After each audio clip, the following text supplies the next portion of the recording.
دوستو، موت کا خوف کیوں ہوتا ہے اور موت کیا اچانک آتی ہے؟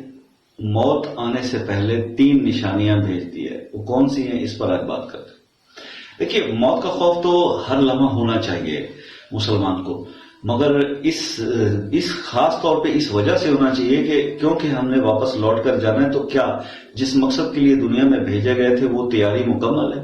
مطلب ہم جا جو رہے ہیں تو پھر اس امتحان کی تیاری مکمل ہے جو ہم یہاں پر دے کر جا رہے ہیں، اس کا رزلٹ دیکھنے کے لیے۔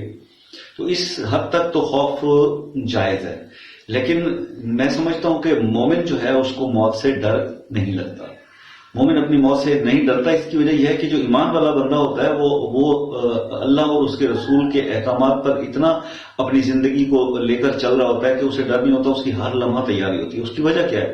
اس کی وجہ یہ کہ اس کا وقت مقرر تو ہے نہیں کہ جی ایک سرٹن ٹائم لمٹ ہے کہ جی اس ٹائم ڈیوریشن کا ہمیں یہ وقت ہے اور ہم نے اس میں اس طرح تیاری کر لیں گے۔ تو ڈیوریشن کوئی نہیں ہے زندگی کی، جب مہلت کا پتہ نہیں کہ کس وقت ختم ہو جائے۔ تو ایمان کا تقاضا یہ ہے کہ ہر وقت تیار رہنا چاہیے کہ کبھی بھی کوئی لمحہ ایسا آ جائے جب واپسی کا بلاوا آ جائے، تو انسان کو اس امر کے لیے ون شوڈ بی ریڈی، اس کو تیار ہونا چاہیے۔ یہ ایمان کا تقاضا ہے۔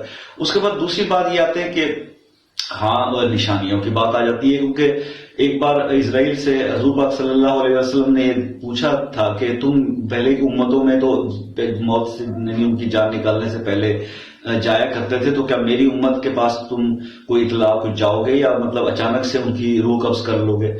تو اس وقت اسرائیل علیہ السلام نے حضور پاک صلی اللہ علیہ وسلم سے یہ التجا کی کہ حضور میں آپ کی امت پہ 3 نشانیاں بھیجتا ہوں، 3 میں جانے سے پہلے نشانیاں موت کی بھیجتا ہوں، جس میں سے نمبر 1 یہ ہے کہ بالوں کا سفید ہو جانا۔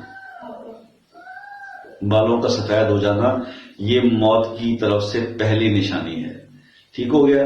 تو اب یہ پہلی نشانی یہ ہے، اور دوسری نشانی اس نے بتائی کہ میں جی آپ کی جو جسمانی طاقتوں کا کم ہو جانا میری دوسری نشانی ہے۔ موت کی دوسری نشانی جسمانی طاقتوں کا کم ہو جانا ہے۔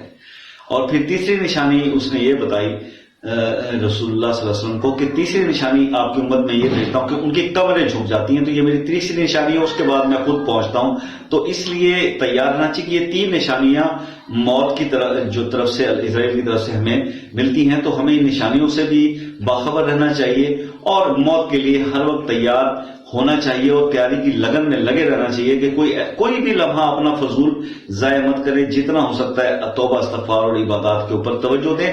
یہ ویڈیو خاص طور پہ اس لیے بنانا مقصود تھا کہ آنے والے دنوں میں رمضان المبارک شروع ہو رہا ہے، تو رمضان المبارک کے اندر جتنا ہو سکے آپ عبادات کا اہتمام کریں۔ یہ 1 مہینہ آپ کو اس لیے دیا جاتا ہے کہ پورے سال کا جتنا بھی گند غلاظت گناہوں کی کیچڑ ہم پہ لگی ہوئی ہے وہ اس 1 مہینے میں کم از کم دھل کے صاف ہو جائے۔ جبکہ مسلمان تو خیر یہ ہے کہ ہمیں تو سارا سال ہی رمضان کی طرح عبادات کرنی چاہیے، لیکن چلیں یہ ایک خاص ٹپیکل منتھ ایک ماحول بن جاتا ہے، اور کیوں کس لیے بن جاتا ہے کہ شیطان کو جکڑ دیا جاتا ہے، زنجیروں میں جکڑ دیا جاتا ہے، تو وہ بے بس ہو جاتا ہے، وہ آپ کو بہلا نہیں سکتا۔ تو یاد رکھیے گا کہ رمضان میں پھر جو گناہ بھی آپ کریں گے وہ آپ کی اپنی وجہ سے ہوگا، کیونکہ شیطان تو بندھا ہوا ہوگا۔ تو اللہ تعالیٰ اس رمضان میں آپ کو مجھے زیادہ سے زیادہ نیکیاں سمیٹنے کی توفیق عطا فرمائے۔ اسی دعا کے ساتھ ملتے ہیں نیکسٹ ویڈیو کے اندر، تب تک کے لیے اللہ حافظ۔